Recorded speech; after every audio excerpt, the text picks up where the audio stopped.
નમસ્કાર, હું છું પરવીન પઠાણ અને ગુજરાતની વાત પ્રોગ્રામમાં તમારું સ્વાગત કરું છું। આજે આપણે આપણા આ પ્રોગ્રામમાં જાણીશું કે આપણા ગુજરાત રાજ્યમાં દિવસ દરમિયાન કઈ કઈ ઘટનાઓ બની છે અને કેવી રીતે બની છે, કયો છે સોશિયલ મીડિયાનો હોટ ટોપિક મુદ્દો, તે સમગ્ર જાણકારી વિસ્તારપૂર્વક આપણા આજના આ પ્રોગ્રામમાં આપણે નિહાળીશું। તો ચાલો જાણીએ અને નજર કરીએ શરૂઆતના મુખ્યના વિશેષ સમાચારો પર। અમીરગઢના જેસોર અભયારણ્યમાં ભૂલા પડતા બે મિત્રોને પોલીસે શોધી કાઢતા પોલીસની સરાહનીય કામગીરી સામે આવી। તો બીજી બાજુ સુરતના પુણા વિસ્તારમાં રહેતી યુવાન પરિણીતાને આપણી વચ્ચે સંબંધ છે તેવી લોકોમાં ખોટી વાત ફેલાવી તો ધમકી આપી દુષ્કર્મ આચરવામાં આવ્યું। સુરત ક્રાઇમ બ્રાન્ચે 2 વર્ષ બાદ આરોપીને અમદાવાદથી ઝડપી પાડ્યો। તો બીજી તરફ સુરત મહાનગરપાલિકામાં આવેલી કોઈ પણ મિલકત કે જેની માલિકી સરકારશ્રીની હોય છે, જેવી કે શાળા, સરકારી હોસ્પિટલ અને તથા ગરીબોને ભાડવામાં આવેલા આવાસો જર્જરિત હોવાથી ઉતારી પાડવામાં આવતી પ્રતિક્રિયા કોર્પોરેશન દ્વારા ટેન્ડર પ્રક્રિયાથી ઉતારી પાડવામાં આવે છે। તો બીજી તરફ અમદાવાદમાં 7 પોઈન્ટ બનશે સિટી એન્ટ્રી ગેટ, જેની પર હોટેલ, ગાર્ડન અને કાફે રહેશે। સૌરાષ્ટ્રથી લઈને ઉત્તર ગુજરાતની થીમ રૂફટોપ વ્યૂઇંગ ગેલેરી હશે। તો બીજી જગ્યાએ 8 ઓગસ્ટ એટલે કે આંતરરાષ્ટ્રીય બિલાડી દિવસ તરીકે ઉજવાય છે। સામાન્ય રીતે એવું જોયું છે કે લોકો પોતાના ઘરમાં પાલતુ પ્રાણી તરીકે કૂતરાને રાખવાનું પસંદ કરે છે, પરંતુ છેલ્લા 2-3 વર્ષમાં આ ટ્રેન્ડ ચેન્જ થઈ ગયો છે।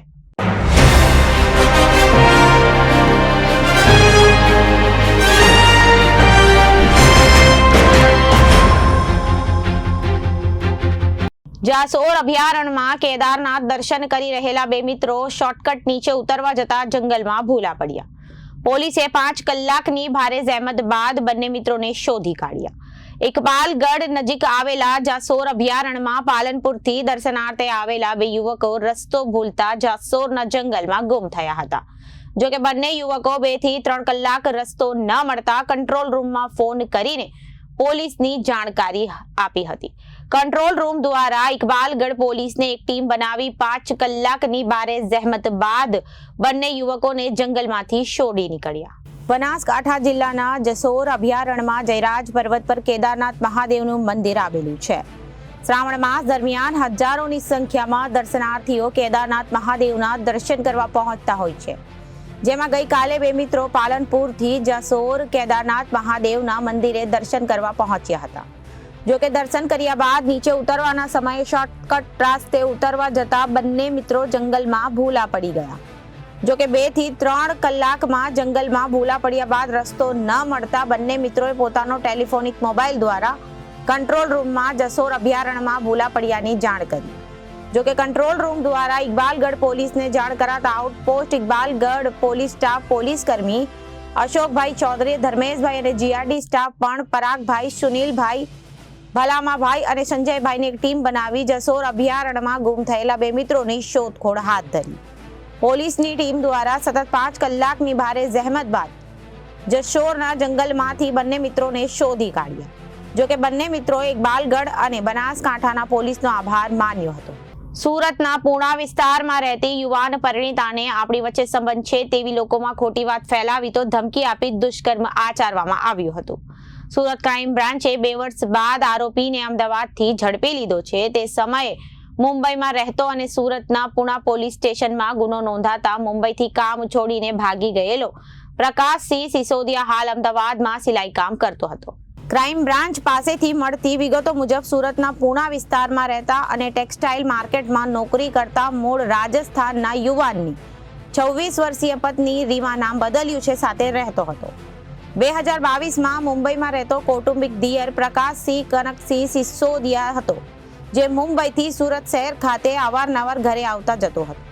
દરમિયાન 10 જુલાઈ 2022ના રોજ રીમા પોતાના ઘરમાં એકલી હોય તે તકનો લાભ ઉઠાવી આરોપીઓએ મંજૂરી વિરુદ્ધ બળજબરીપૂર્વક શારીરિક સંબંધ બાંધ્યો હતો।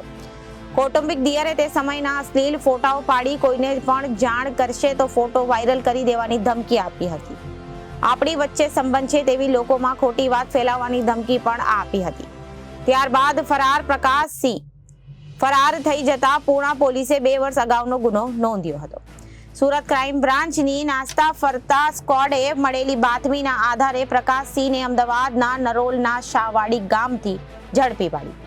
ક્રાઇમ બ્રાન્ચે પ્રકાશ સિંહની પૂછપરછ કરતા જાણવા મળ્યું કે પૂર્ણા પોલીસ સ્ટેશનમાં ગુનો નોંધાતા મુંબઈથી કામ છોડીને ભાગી ગયો.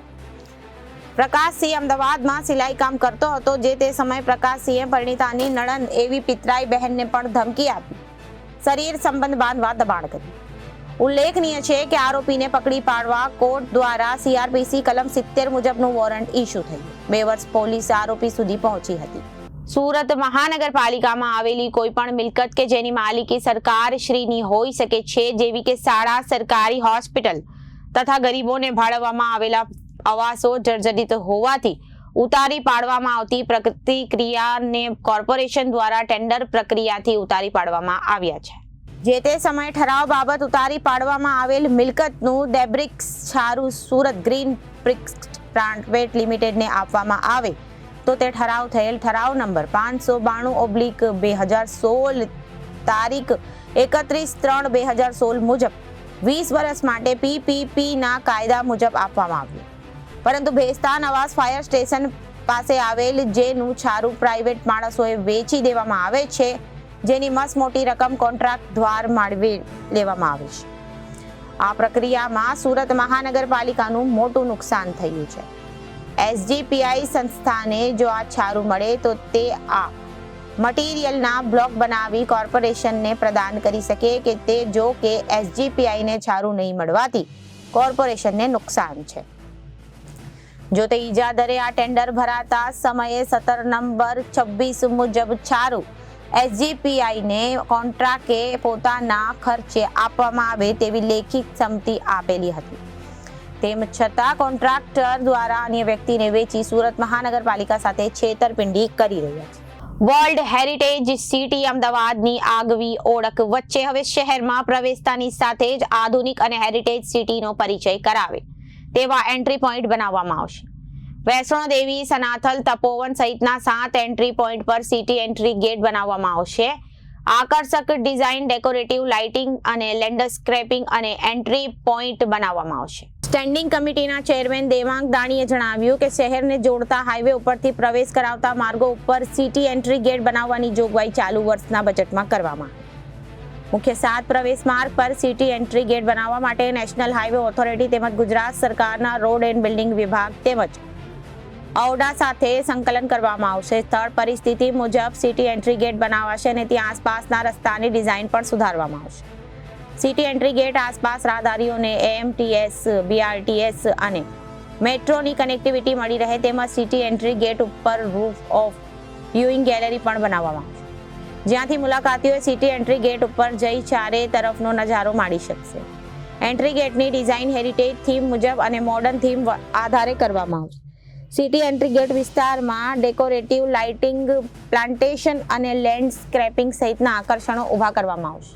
8 ઓગસ્ટ એટલે કે આંતરરાષ્ટ્રીય બિલાડી દિવસ તરીકે ઉજવવામાં આવે છે. સામાન્ય રીતે એવું જોયું છે કે લોકો પોતાના ઘરમાં પાલતુ પ્રાણી તરીકે કૂતરાને રાખવાનું પસંદ કરે છે, પરંતુ છેલ્લા 2-3 વર્ષમાં ટ્રેન્ડ ચેન્જ થયો છે. લોકો ઘરમાં પાલતુ પ્રાણી તરીકે બિલાડી પાળવાનું પસંદ કરે છે, પરંતુ તેમાં પણ હવે બિલાડીની સૌથી મોંઘી અને ચિત્તાની ડિઝાઇનના વાળી બેંગાલ કેટ પાળવાનું વધુ પસંદ કરવામાં આવી રહ્યું છે.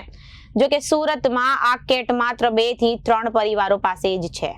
અબરાર પઠાણ અને કેટ પાળવાનો ખૂબ જ શોખ છે અને એક સમય હતો જ્યારે તેમના 3 માળાના મકાનમાં 80 કરતાં વધુ કેટ રહેતી હતી. આખા ઘરમાં તેઓ અને માત્ર તેમની કેટ જ દેખાતી હતી, પરંતુ સમય જતાં તેમના ઘરમાં 2 બાળકો આવ્યા અને તેના કારણે તેમને મોટા ભાગની કેટ વેચી દીધી. પરંતુ આજે પણ તેમના પાસે 4 કેટ છે અને તેમાંની એક બેંગાલ કેટ પણ છે.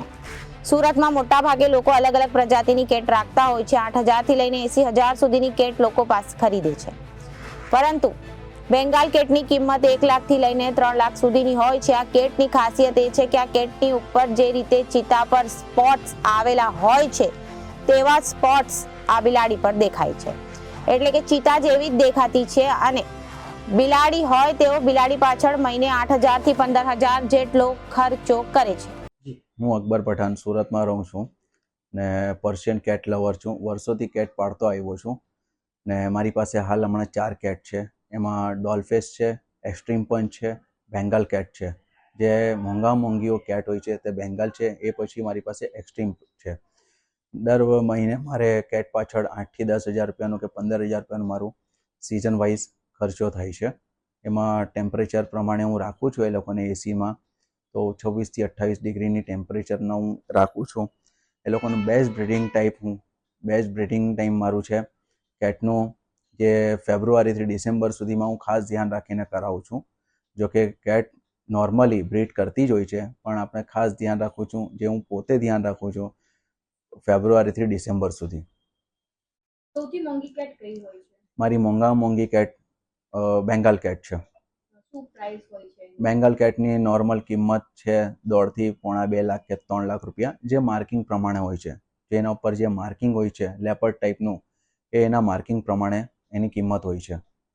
બધી કેટ ક્યાંથી આવે? બધી મોસ્ટ ઓફલી કેટ બહારથી ઇમ્પોર્ટ કરીએ છીએ, પણ હવે તો સુરતમાં કે ઇન્ડિયામાં બ્રીડ થતી થઈ ગઈ છે, એટલે આપણા લોકલમાં ઇઝીલી મળી રહી છે. પણ ખાસ ધ્યાન રાખવું જોઈએ કે તમે આ કોના પાસેથી લો છો, કયા વ્યક્તિ પાસેથી લો છો, એનું બેકગ્રાઉન્ડ શું છે, એના મધર ફાધર કોણ હતા કેટના, એના પેપર કયા છે. ઇનબ્રીડ લોકો હમણાં ક્રોસ કરાવતા થઈ ગયા છે, જેમ કે ભાઈ બહેનમાં,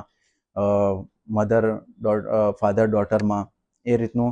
તો મારી એ છે કે આ રીતનું બ્રીડ જો કલસે મળતું હોય તો આ રીતના આવા લોકો પાસેથી બ્રીડ નહીં લેવાનું, જે ફ્યુચરમાં એ પોતે ઇનબ્રીડ જે કેટ હોય છે કે એનિમલ્સ કોઈ બી હોય, ઇનબ્રીડ જો ક્રોસ કરે તો એમાં આંધળા, લૂલા, લંગડા એવા બચ્ચા પણ પેદા થાય છે, જે પ્રકૃતિ માટે સારું નથી કહેવાતું. હાલ સુરતમાં આવી કેટલી કેટ છે? હાલ સુરતમાં આવી ઘરે ઘરે કેટો થઈ ગઈ છે ને હજારોની સંખ્યામાં આ કેટ છે. જો કે ખાલી પર્શિયન કેટ છે, એમાં ક્વોલિટી મેન્ટેન નથી. લોકો બસ ખાલી રાખે છે કે પર્શિયન કેટ છે, પણ એની પાછળ શું છે બેકગ્રાઉન્ડ, એને લોકોને કંઈ ખબર નથી કે એના હેર મેન્ટેન રાખવા માટે, એનું બોડી સ્ટ્રક્ચર મેન્ટેન રાખવા માટે એને શું ખવડાવવાનું, શું પીવડાવવાનું, એ બિલકુલ આવતું નથી. જો કે આપણી અહીંયા કેટ છે એને હું ફિલ્ટર પાણી આપું છું. લોકો શું કરે કે ભાઈ ડોલમાં પાણી ભરેલું હોય, મગમાં લાવીને એને આપી દે છે. કેટ કહેવાની નથી કે આમાં કચરું છે કે શું છે. એ રીતનું લોકો કરે છે, એમાં કેટની તબિયત બી બગડે છે, પછી ડૉક્ટર પાસે દોડવાનો વારો આવે છે. બેંગાલ કેટ કેટલી છે સુરતમાં? બેંગાલ કેટ હાલ સુરતમાં 2 કે 3 લોકો પાસે જ છે, વધારે નથી, કેમ કે આ બહુ એક્સપેન્સિવ વસ્તુ છે ને આને રાખવું પણ અઘરું છે, એટલે આ લોકો નથી રાખતા. ને લોકોને રાખવા માટે હું તો પહેલાં કહું કે લોકો આને સમજે ને પછી એને ઘરમાં લાવે. વગર સમજીએ ઘરમાં લાવવું ના એના માટે સારું છે, ના કેટ ઓનર માટે સારું છે. તો અત્યારે ગુજરાતની વાતમાં વિરામ લઈએ. વધુ સમાચારો માટે જોતા રહો જનાદેશ ન્યૂઝ. નમસ્કાર.